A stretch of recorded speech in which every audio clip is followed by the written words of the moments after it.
Il est 6 heures.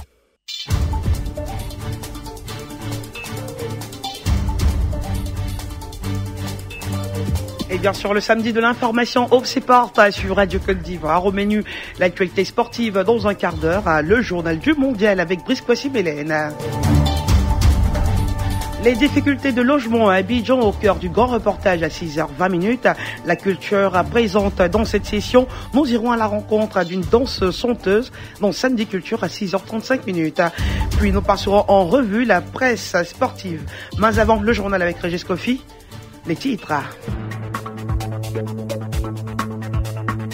Dans l'actualité de ce samedi, cette sévère mise en garde du président de la République sur les fraudes au concours de la fonction publique. Les chefs de services impliqués seront démis de leurs fonctions. Le chef de l'État exhorte par ailleurs les agents de l'administration publique à plus de rigueur et de civisme. Alassane Ouattara a reçu hier les rapports d'activité 2016 et 2017 de l'inspection d'État. Le port de San Pedro dans le viseur d'hommes d'affaires de la Belgique. Une forte délégation en visite a eu une séance de travail avec la direction du premier port exportateur de cacao au monde qui a présenté à ses visiteurs ses atouts et autres opportunités. Bonjour Régis. Bonjour Rachel. Le président Alassane Ouattara appelle les agents de l'administration publique, parapublique, à faire preuve de civisme et de rigueur dans la gestion de la chose publique. Oui, il exhorte l'inspecteur des finances et les inspecteurs des ministres à insuffler les pratiques de bonne gouvernance au sein de l'administration publique. C'était ce vendredi au Palais de la Présidence lors de la remise des rapports d'activité 2016-2017 de l'Inspection générale d'État. Cet organe supérieur de contrôle et d'audit interne de l'exécutif déplore les disproportionnalités du personnel tant qualitatif que quantitatif dans les structures publiques et parapubliques. Tiemoko Diarasuba.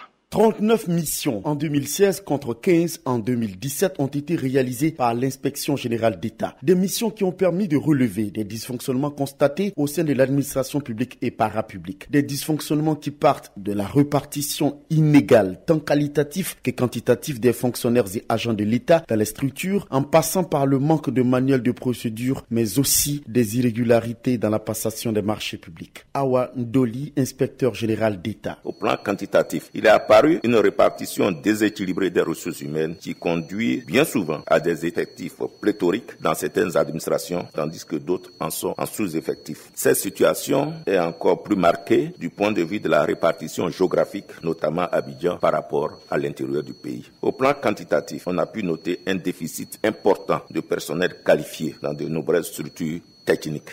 On peut également regretter que dans bien de structures, les organigrammes existants ne sont pas conformes aux textes réglementaires. Par ailleurs, en vue de mieux anticiper sur d'éventuels dérapages, nous suggérons des contrôles et audits beaucoup plus réguliers et à des intervalles beaucoup plus rapprochés. Le président Alassane Ouattara, qui a apprécié le travail de l'organe de contrôle, exhorte les personnels de l'administration publique et parapublique à la pratique de la bonne gouvernance. Il est nécessaire que la question de la bonne gouvernance, qui constitue un impératif et un levier de développement, soit inscrite dans les habitudes de nos compatriotes et de manière particulière ceux qui ont la charge de la gestion publique. L'inspecteur général d'État demande également la mise en œuvre des recommandations faites par l'institution de contrôle des finances publiques, ce qui n'est pas le cas puisque sur 138 recommandations faites, seules 53 ont été appliquées. Le nonce apostolique en Côte d'Ivoire est allé faire ses adieux au président Alassane Ouattara. Joseph Spiteri a été reçu ce vendredi par le chef de l'État ivoirien.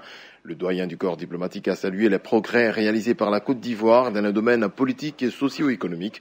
Joseph Spiteri quitte donc la Côte d'Ivoire après y avoir passé 4 ans. La sensibilisation à l'inscription sur la liste électorale se poursuit, Régis. Exactement. Une délégation de la CEI conduite par le premier vice-président de l'institution a rencontré ce vendredi au sein de la commune d'Adjamé la société civile.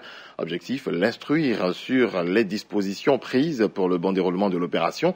Des dispositions qui prennent en compte la transhumance des électeurs, nous dit le premier vice-président de la commission électorale indépendante, Kone Sourou.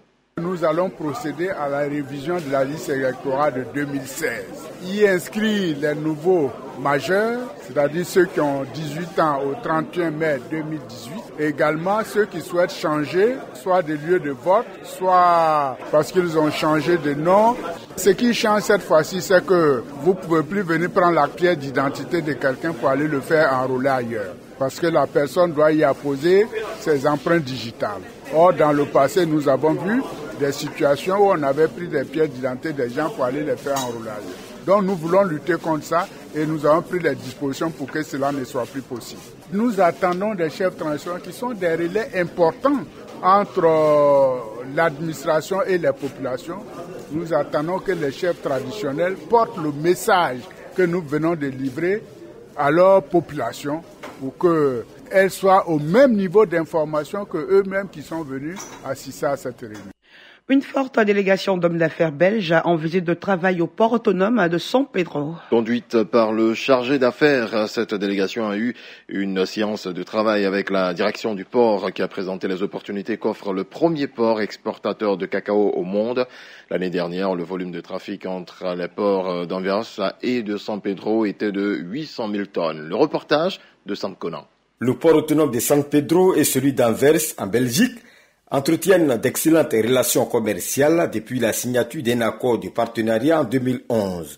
Le volume du trafic entre ces deux ports, qui était de 60 000 tonnes en 2010, a atteint la barre de 800 000 tonnes en 2017. Avec les opportunités qu'offre la région et surtout son port, grâce au président de la République qui entend le moderniser et l'agrandir, des hommes d'affaires belges intéressés par ce projet sont à San Pedro pour une prospection. Frédéric Steele, président de la Chambre de commerce belge en Côte d'Ivoire, et Marcel Hilaire-Lamizana, directeur général du port autonome de San Pedro. Nous avons beaucoup d'intérêt de la part des entreprises qui ne sont pas seulement dans le maritime, mais je pense aux nouvelles technologies, le BTP, la logistique évidemment, minier, plantation. Alors en tant que président de la Chambre de commerce belge, nous sommes ravis d'être ici au port de San Pedro. Aujourd'hui, nous essayons dans le rôle que nous avons de créer autour du port de San Pedro un pôle de développement économique, de faire en sorte que ces visites-là puissent s'étendre à l'ensemble de la région de San Pedro. Donc ces investisseurs, ces opérateurs que nous recevons ici de la Belgique sont très intéressés par tout le potentiel de notre hinterland naturel à l'intérieur pour voir justement toutes les possibilités d'investissement, les possibilités de partenariat qu'ils doivent pouvoir signer, avoir avec nos locaux. Samkouna San Pedro, Radio Côte d'Ivoire. Radio Côte d'Ivoire. Première sur l'info et le sport en Côte d'Ivoire. Vous écoutez le journal présenté par Régis Kofi.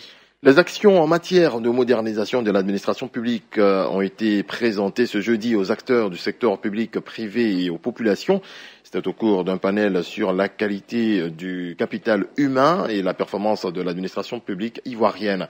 Une initiative de MDE Business School qui, pour l'occasion, a réuni les ministres en charge de la fonction publique, de la modernisation de l'administration et celui de la communication, de l'économie numérique et de la poste. Le compte-rendu de Denise de la Fafiette. Les ministres Issa Coulibaly, Pascal Abinan-Kouakou et Bruno Nabagné-Koné ont chacun à leur tour expliqué les liens existants entre un capital humain de qualité et l'atteinte des objectifs de performance de l'administration publique. En clair, il s'est agi d'abord pour eux d'établir un diagnostic précis de notre administration avec ses forces, ses faiblesses, ses menaces et ses opportunités, d'expliquer pourquoi et comment notre administration publique doit opérer une grande transformation pour mieux répondre aux besoins des citoyens, aussi de définir les profils et compétences nécessaires à cette transformation de l'administration publique et enfin de montrer comment les technologies digitales efficacement introduites peuvent aider à rendre l'administration de l'État de Côte d'Ivoire plus performante. C'est en outre un panel riche en connaissances qui aura permis de mieux cerner ce vaste chantier de la modernisation. La commission d'accès à l'information d'intérêt public et aux données publiques KIDP a instruit les autorités de la ville de Bouaké sur l'accès à l'information d'intérêt public. Dénommée Caravane de l'accès à l'information, cette initiative vise à promouvoir et vulgariser le droit à l'information d'intérêt public et aux documents publics. Elle ambitionne de sillonner à terme l'ensemble des 31 régions de la Côte d'Ivoire. Nguessan Balé Brice, conseiller technique du président de l'institution, nous parle ici de l'intérêt que revêt cette caravane. Cette formation à Boaké, il faut savoir qu'elle s'inscrit dans un cadre beaucoup plus globalisant. C'est dans le cadre d'une vaste caravane que nous avons dénommée Caravane pour la promotion du droit d'accès à l'information. Donc nous voulons, à travers cette caravane, vulgariser le droit d'accès à l'information à l'intérieur du pays. Faire connaître aux populations locales qu'elles ont maintenant la possibilité de pouvoir prendre part à la gouvernance publique, de pouvoir exercer le contrôle citoyen sur l'action publique, de pouvoir éventuellement exercer le contrôle des décisions qui sont prises par les pouvoirs publics. Le ministère de la Salubrité, de l'Environnement et du Développement durable veut mobiliser tout le corps social autour de la protection et de l'amélioration de la qualité du cadre de vie. Effectivement, une quinzaine nationale de la salubrité, de l'environnement et du développement durable a démarré ce vendredi. La Côte d'Ivoire, terre promise, sans sachets plastiques, sans pollution, est le thème de cette quinzaine qui se tient jusqu'au 17 juin prochain. À côté de ce thème général, 3 thèmes spécifiques sont également retenus pour la célébration de 3 journées mondiales qui ont lieu au cours de la quinzaine nationale. Abou Silla nous en parle. 3 journées sont au centre de cette quinzaine. Il s'agit de la Journée mondiale de l'environnement, célébrée le 5 juin. Le thème, combattre la pollution plastique, avec pour slogan national, une Côte d'Ivoire sans sachets plastiques, c'est possible. Suivra le 8 juin la Journée mondiale des océans. Le thème est rendons nos océans propres, avec pour slogan, un littoral attrayant pour la promotion de l'économie symbiotique en Côte d'Ivoire. La 3e est la Journée mondiale de lutte contre la désertification et la sécheresse, célébrée le 17 juin autour du thème, la terre a une vraie valeur, investissez-y. Avec pour slogan, les consommateurs qui investissent intelligemment dans les terres. Leur importance avec la ministre Anne-Désirée Ouloto. Toutes les activités qui se dérouleront autour de ces thèmes ont pour objectif commun d'attirer l'attention de tout citoyen sur sa responsabilité à protéger son capital naturel et son cadre de vie contre toutes les formes de dégradation. L'objectif général de notre quinzaine est de marquer la célébration de ces 3 journées mondiales en vue d'une meilleure protection de l'environnement et de contribuer à l'amélioration du cadre de vie des populations d'ici à 2030. En plus de ces 3 journées mondiales, une série d'activités sera conduite au cours de cette quinzaine, notamment la 16e édition du Grand Ménage ce samedi 2 juin à Beaunois. Il y aura également des campagnes d'information et de sensibilisation des populations, des journées portes ouvertes, des panels scientifiques et un exercice de simulation du plan Polumar, le plan d'urgence national de lutte contre la pollution marine et lagunaire.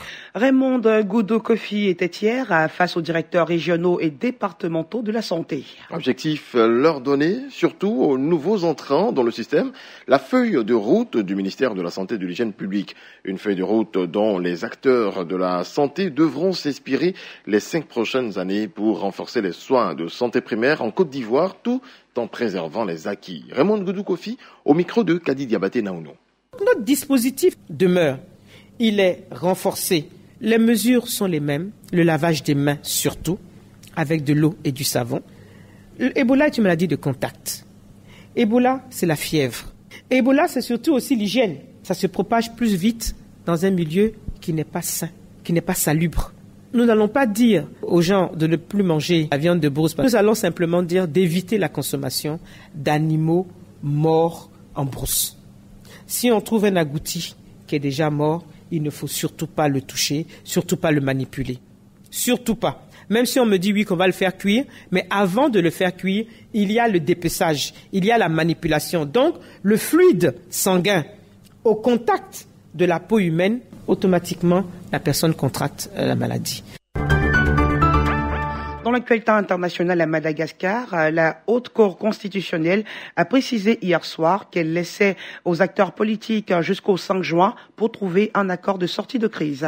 Une précision qui faisait suite à la requête déposée par le président de la République mercredi. Ce dernier avait demandé à la plus haute juridiction du pays des éclaircissements sur le calendrier qu'elle lui imposait dans sa précédente décision. Une décision qui faisait suite à une demande de déchéance du chef de l'État par l'opposition. Depuis plus d'un mois, je le disais, députés de l'opposition et manifestants occupent la rue et exigent la démission du président Rajaouna Mampiane. Les États-Unis ont mis leur veto hier à un projet de résolution de l'ONU réclamant la protection des Palestiniens à Gaza et en Cisjordanie occupée. La France a voté pour ce texte présenté par le Koweït au Conseil de sécurité des Nations Unies. Ce silence n'est ni acceptable ni même compréhensible. Il n'est pas acceptable pour les populations palestiniennes et israéliennes, premières victimes du conflit. Il n'est pas compréhensible pour le monde qui nous regarde et jugera sévèrement notre inaction face au risque d'un nouveau conflit au Moyen-Orient. S'est indigné l'ambassadeur français aux Nations Unies, François Delattre. Voilà, c'est la fin de ce point complet sur l'actualité.